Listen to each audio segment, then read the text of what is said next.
Hi guys, it's me, Ashtronova, and for today's video, I'm going to be covering the Cold War multiplayer side of the latest Call of Duty Black Ops Cold War update of Season 2 Reloaded. So let's get right into it. So this is the mid-season update. The new patch went live last night, and it includes new multiplayer modes, new zombies, areas, balance changes, and a mysterious addition to Warzone. So yeah, it did go live last night, and I did play it a bit. So perhaps the biggest addition to Black Ops Cold War's mid-season update are its new maps. The first is a strike variant of the Miami map, which is basically just Miami during the daytime. And there's also a new gunfight map called Mansion.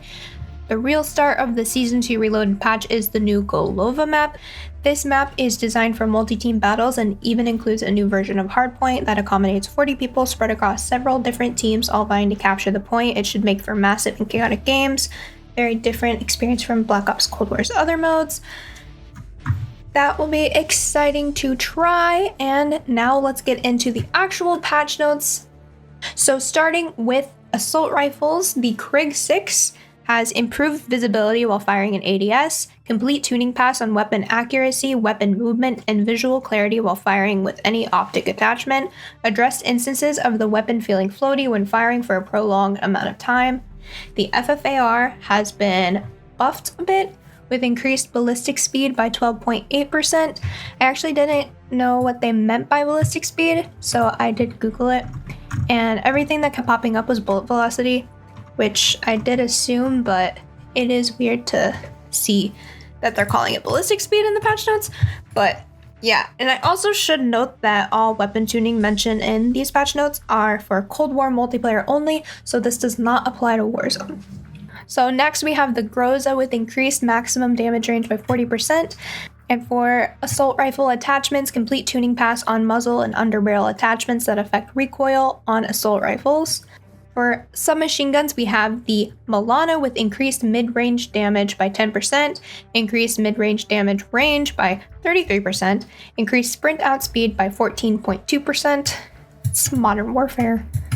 They usually say sprint outspeed in Modern Warfare, so it's weird that they are calling it that here, but the sprint outspeed was increased by 14.2%, increased raise speed by 11%, and slightly increased ADS in speed. Now for the KSP, we have increased ballistic speed by 32.5%, and that is huge for this gun, because this gun is actually a really good gun. The only downfall with it has been the bullet velocity. It's not very good with that, so I'm definitely gonna have to try this. I'm very excited to see how that plays out. Also, reduced burst delay by 20% for the KSP. Definitely gonna have to try this out because that was very needed. This right here, this ballistic speed increase, huge W. The AK-74U with reduced accuracy with prolonged firing, reduced muzzle velocity by 23.4%. The LC-10 with the reduced max damage range by 41%, slightly reduced mid-range damage. The MAC-10 has modified bullet pattern to slightly add more horizontal trajectories, and for attachments of SMGs, complete tuning pass on muzzle and underbarrel attachments that affect recoil on SMGs. Moving on to light machine guns, the light machine gun Alpha reduced maximum damage range by 25%. Sniper rifles, the only thing updated is disabled glint effect on sniper rifles with iron sights equipped. I mean, I sure hope so, but pistols, the 1911 increased ADS speed by 11%. The Magnum has 3 new updates, slightly decreased hipfire accuracy, dual wield Magnums. The bullet trajectories are now more varied when firing both guns I know how to say this word, I just can't right now. Just at the same time. Just firing both guns at the same time. Okay. Redesign the 4.7-inch takedown barrel into a tight snub barrel. This attachment now adds damage to both enemies and vehicles. For launchers, the RPG has been buffed once again. We love to see that. We do. So they have slightly increased the blast radius for the RPG and greatly increased the length of straight rocket flight path. Wow. That's so good. I'm very happy for the gun, and everybody who has not worked on RPG aerial streaks, if you do not have the RPG cold, I am very happy for you. I'm so happy for you. For those of you who don't know, you have to destroy aerial streaks to get the RPG gold. It's really hard because you have to take down spy planes with the RPG, and the RPG does not shoot straight. It curves, so you have to be really good at predicting and just have a lot of practice with shooting down spy planes. In general, rockets now inflict more damage to enemies, with flak jacket and hardcore still requires a direct hit for one hit kill. This has been wanted for a very long time. This has been a huge issue with rockets, so this is very good to hear. If you haven't done your rockets already, of course. For that group of people who haven't experienced how bad it was. Okay, very good that this happened. Moving on. Okay, attachments. Infantry V-choke updated attachment description to clarify pros and cons. Weapon progression. Players can now earn weapon XP and challenge progress by using any weapon, even if they do not currently own it. For example, using another player's weapon picked up from the ground that the player does not currently. Wait, was this not already a thing? So, I mean, I guess I'm happy that it's in there now, but I can't believe that wasn't already a thing. Interesting. Well, good for you, Call of Duty, for doing that. It's crazy. Movement. So for movement, they have slightly reduced speed of changing stances from stand, crouch, and prone. Additional adjustments to come address remaining disparity between first-person and third-person perspectives. I've seen a lot of pros talk about this. Apparently it's a nerf to snaking, which I don't really know much about or how to do. I've seen it be done, and I look at my fingers and I'm like, you know how to do that? No? Okay. For the combat record, they have added a vehicles section to the combat record and addressed an issue with the killed by stat not tracking properly. For league play, for all you league players out there, wildcards, the Lawbreaker wildcard has been updated. Lawbreaker in league play will no longer allow any weapon to be put in either weapon slot. Players will only be able to use a primary and secondary weapon.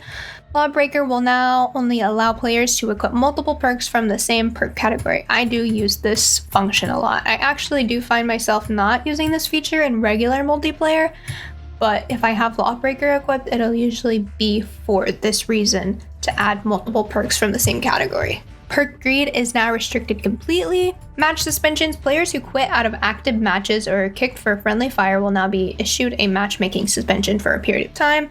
Penalties will escalate if the player continues to quit out of matches or consistently kicked for friendly fire. This only applies to league play, by the way, just to clarify. For the UE extended placement bracket to include top 25 and top 50, updated gem representation and rank progression screen, updated ladder event complete screen with new gem celebration animation, added location to the top of league play ladder to showcase current placement gems. So that is all for the patch notes. There is other stuff that I did want to talk about.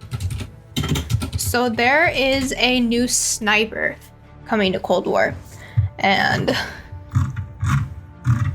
so Charlie Intel tweeted and said the ZRG 20mm sniper rifle is coming to both Black Ops Cold War and Warzone later in Season 2. They said most likely in the next week with how it was worded in the video. Or watch this video.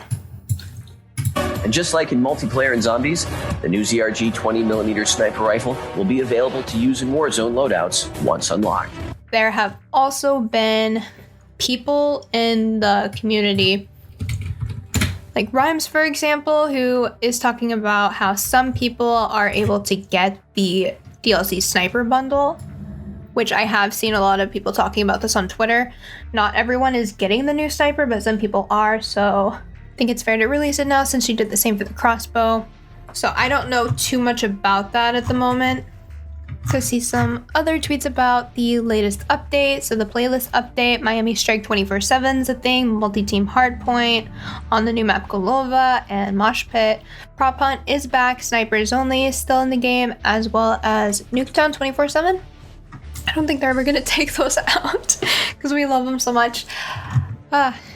Gunfight customs are coming to Black Ops Cold War, allowing players to mix and match attachments from weapon blueprints of the same weapon type and create a class. This is huge, and I've been asking for this for so long, and I'm so excited that it's finally coming, even though it should have been in the game a long time ago. I love the feature a whole bunch in Modern Warfare, so this is the rest of the screenshot for Season 2 Reloaded. The fight continues March 30th.